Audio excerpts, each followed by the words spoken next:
Hey, what's up? So I've got another Garo magazine issue spotlight. Today we're going to go through the 1977 June issue with a cover by King Terry. So a while ago I put up on just an Instagram stories just a poll of which magazine issue I should read next. So I had this one, I had a 2001 issue by Ebisu, and I think I had another 1973 June issue as well. And this one was chosen, so I went ahead and read this one first. The other two I will definitely get to, but a lot of people, I guess, prefer to see what was inside one that had a King Terry cover. So King Terry illustrated a lot of different years of Garo. 1977, he did the whole year for that as well. But in this specific issue, there's actually no King Terry chapter. It's just the front cover illustration that he did. So we'll get started with it. The first story that we have, so I'll show you the table of contents here. I think this is, for me, the first issue I've read from this year specifically, although I have read a lot of 70s stuff.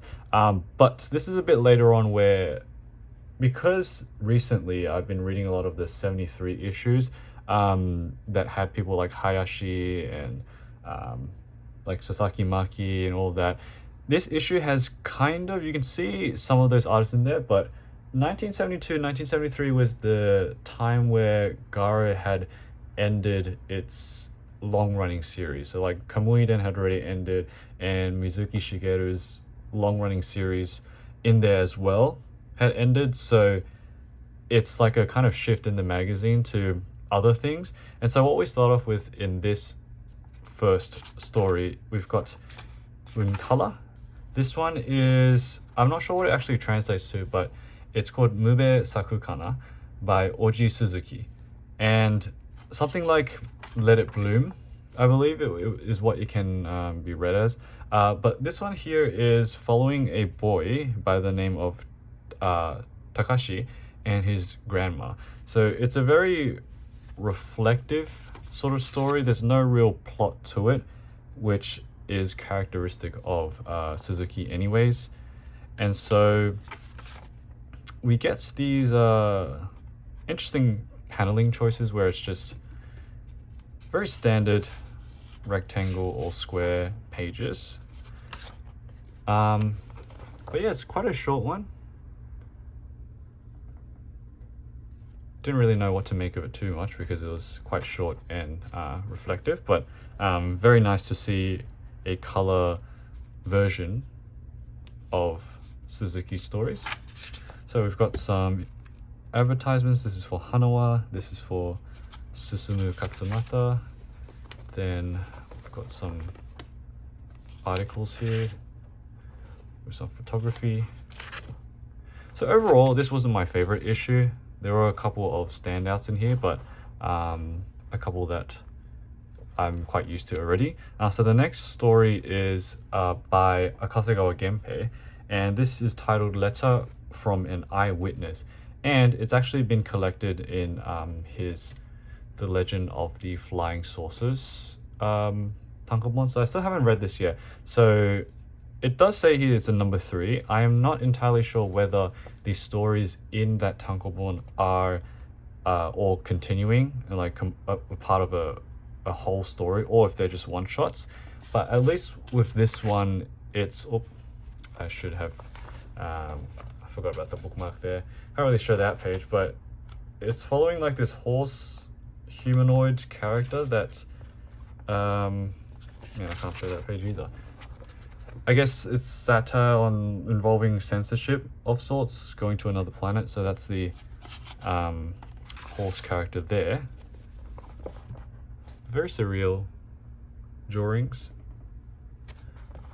Very characteristic of Akasegawa Genpei as well. And you know, he did do a lot of, most of his stuff was political anyways.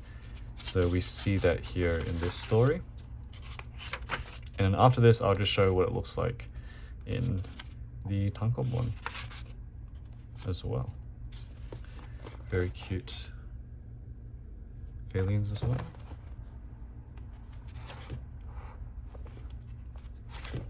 Yep. Then I will flip over to here. We've got it's a table of contents, and I think page 49 was where it popped up. There we go. This is it here. Skip the first couple pages, but same thing, but you can see it in the reprinted white paper. A lot cleaner to look at. Yeah, I'll just flip through what the rest of the tankobon looks like. A lot of words, a lot of dialogue in here, but I think it's still worth it if you love Akasegawa's art style, especially this type of stuff. So that's pretty sick. So yeah, that was the letter from an eyewitness story by Akasegawa Genpei. Let's move on to oh, also this is a an advertisement for the Showa manga history book that I showed off in a previous video, maybe like a month or two ago. Then another Akasegawa advert. We've got some more articles here which I'll skip through. This is called We Have No Dreams by Kawasaki Yukio. And so a very helpful commenter on, maybe it was the previous Garo issue spotlight I did, pointed out some information on Kawasaki Yukio, his doujin circle, how it's a bit difficult to understand if you don't speak, or if you, I think it was Kansai Ben that his stuff is in. I will put that in the description though if you want to have a look. But very, very grateful to you guys who provide more information on stuff that I do not know, because even after all this time reading Garo, I still think, and alt manga in general, I still think I'm very much a beginner. There's so many things to learn, so many different mangaka to get into and experience. So yeah, that was the Kawasaki Yukio chapter. And then now we've got a first chapter here of the Tokyo Elegy story by Anzai Mizumaru. So I don't have this tankobon, although I have his Blue Age tankobon, which I haven't read. But Anzai Mizumaru, they were an illustrator and writer. They also collaborated with Haruki Murakami on like a picture book series. Unfortunately, they did pass away in 2014, I believe. But this first chapter, it's kind of introduces the setting and the assortment of characters that I presume would pop up in the actual tankobon, like the full story. So it's kind of just like, it's supposed to be an autobiographical manga set in Tokyo in the 1950s. And the synopsis talks about women who carry a dark past, friendships, that sort of thing. And this first chapter goes through a lot of just an assortment of different characters we're going to be introduced to.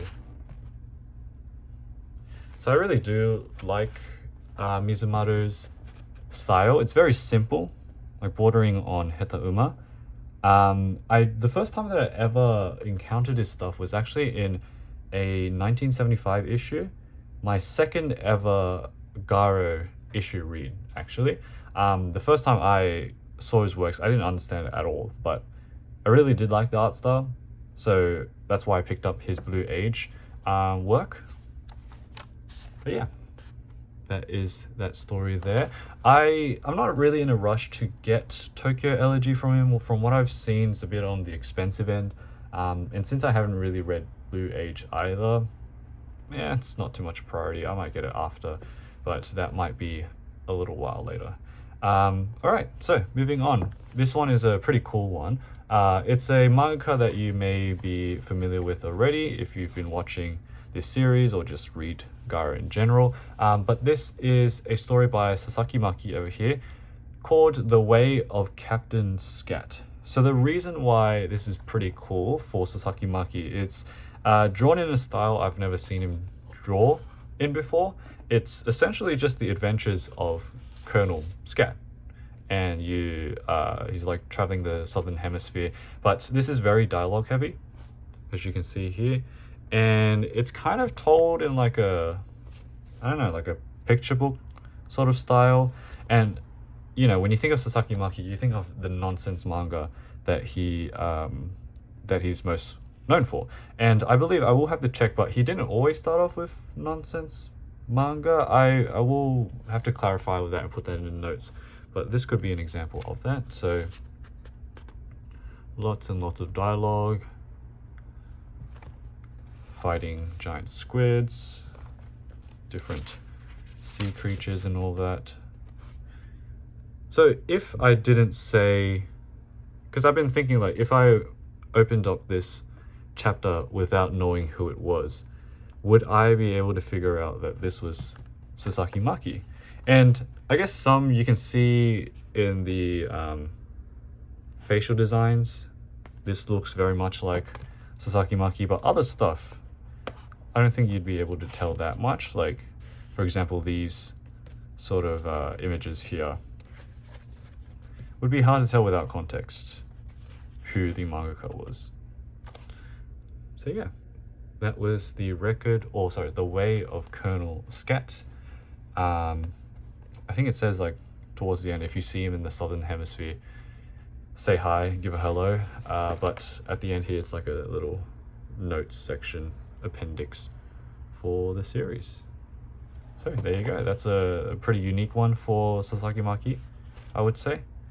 Got some advert for Tsuge Yoshiharu. Now we move on to a story I've actually shown on the channel before, so I'll kind of skip through it. But this is Pinhole by Mitsuhiko Yoshida. And this was in the Day My Feet Reached the Pedals tankobon, which I had shown in a previous spotlight. I will also link that in the description if you are curious. But essentially the main guy is a printmaker. A couple of different things happen throughout the story, but he notices like a pinhole effect, so that light phenomenon towards the end of the story. This is like some manga that he might be reading, something along the lines of that. But I'll skip to the end and show what the pinhole effect was. In terms of the purpose of this story, not too sure, but here you go. At the pinhole, he sees the city upside down, and when he tries to replicate it, a baseball breaks his window. Yeah, that was the end of that. Who are these? So this is Shinji Nagashima. I'm not sure who this is, to be honest. The next section, I think, is just photography with some articles.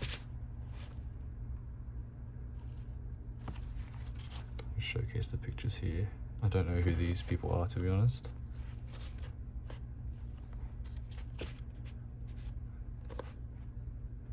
Yeah. Next one. Who is this? Oh, Ko Shintaro, Dream Thief. So I don't really understand his stories because I can't really translate the words. I have read a couple of one-shots, have also shown a couple of them in the 73 issues. He does pop up there pretty consistently as well, but not too long of a chapter in here. The next one we have is Before the Festival by Madono Kazuya. So this mangaka has, I actually only knew them from Axe. I didn't know that they actually had stuff in Garo. So in my head previously, I thought they were like a later generation artist that debuted in Axe, because I've seen their work also in Kaku as well. Maybe in Yagyo, I will have to double check that, but definitely Axe, because they do have some tankobon released by Seiden Kogeisha. But this story, Before the Festival, is a little bit of a weird one, but a very cool starting few pages where we have a slaughterhouse. So it's a strange story where we actually we're set in a slaughterhouse. We've got these business owners, and we've got these humanoid, or like people dressed in animal suits. And I'm not sure if they're actually animals or not, or if they're just people dressed in suits. This specific panel here, I'm pretty sure is the cover of a Kaku issue. So again, another thing that I'll have to double check and add into the notes, but kaku issues are very hard to come across anyways. I still only have one, so it's a bit tough to get. But yeah, well, essentially these humanoid animals, I guess, they rebel and try to save the animals from being slaughtered. And so we have a lot of fights going on here, random parades of sorts with like other people wearing animal fish suits.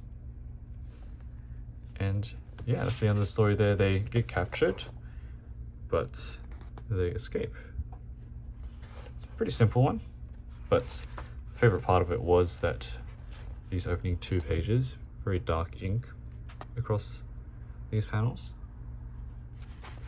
Okay, so let's move on here to, what is this? The Inugami Family by Iwamoto Kyuusoku.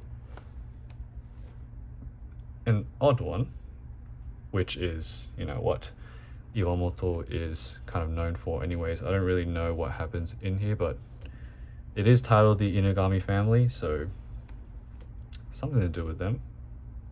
Pretty crazy. Next one we have is The Lady by Satou Yoshiaki, who I'm not familiar with. I may have encountered their works before, but it doesn't ring too much of a bell, to be honest. But essentially a kid with a toy comes to the friend's house and the father tells them to go back. It's a very, very simply illustrated story, but yeah, that's kind of about it. Not too much that happens in the story, not too detailed either, but that was an interesting one. I will have to check if I have actually encountered them before. So second last story we have here is, it's literally called Uun Uun. So the sound, I don't know what the sound actually represents, but this is by Ryuzan Aki, nonsense mangaka. Some very strange events happening in this one. But his character designs are very funny though. Very thin faces, accentuated. They're like caricatures pretty much.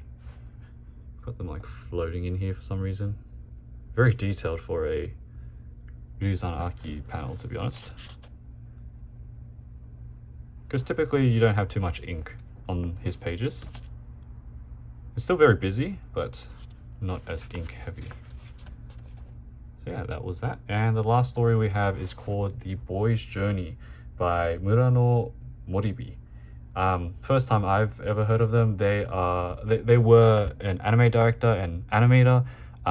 They've worked on Tezuka anime like Astro Boy. They've also were like an animation director for the Moomin series, and they also did manga. So in this one, it's a long one, but it's a pretty cool starting 2 pages we have here. Very chaotic.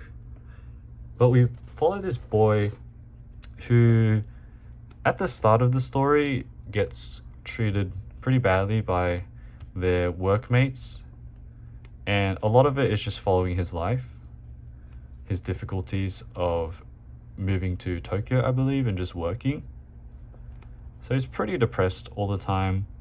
And slowly we see him, like he's writing letters to someone, which, you know, we assume is like a friend or something. But he gets beat up a little bit more. And towards the end, it's revealed that I believe the letters that he's been sending is to himself. He may have like a split personality disorder, from what I could gather from the story. Because they do discover, like I guess the other workmates that were concerned with him, they do discover his letters. And yeah, it sort of ends there with that discovery. So that was the end of this Garo issue. We've got tons of books that are advertised here on the back.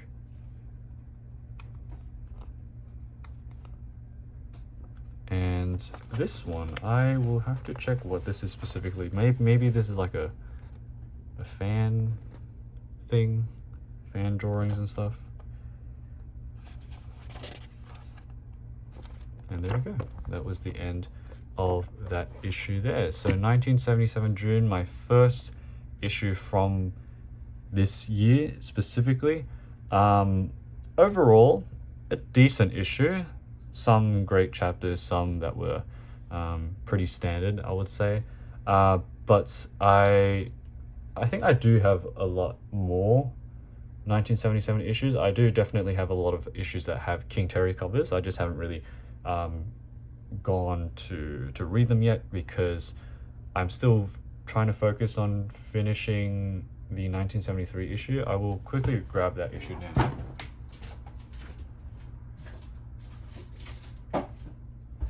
So this one was the one that I was going to read next. This is the 1973 June issue.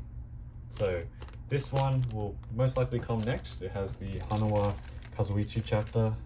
I actually don't know what stories on in here, but it's just an amazing cover. I love the pink, super bright. But yeah, I hope you guys have enjoyed this Garo issue spotlight again. We'll see you in the next one. Bye.